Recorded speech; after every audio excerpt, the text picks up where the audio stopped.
Hello everyone and welcome back to Tech Idea. Here we make tutorials on topics that might be helpful to you in one way or the other. And today I'm going to be showing you guys on how you can change your resolution on Windows 11.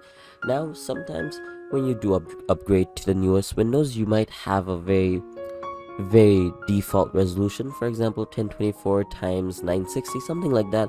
So I'm going to be showing you guys how you can fix that on Windows 11.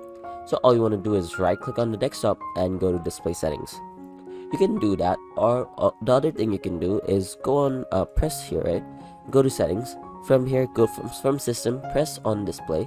From display, select the display you want. Now I've got 3 displays. Obviously this one is disconnected, but for example, this display over here, this one is on portrait mode and this is on landscape. You can now change your resolution however you want.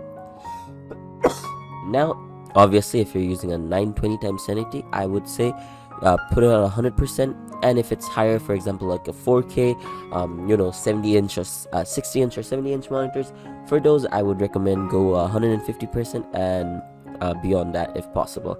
With that being said, that's honestly about it.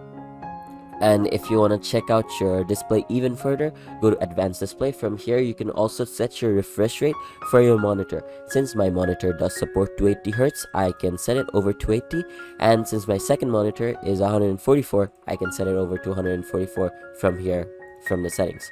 So I hope you found this video helpful. If you did, please drop a like, and if you want to see more videos like this in the future, don't forget to hit that subscribe button as well as that notification bell. Thank you so much for watching. Bye bye.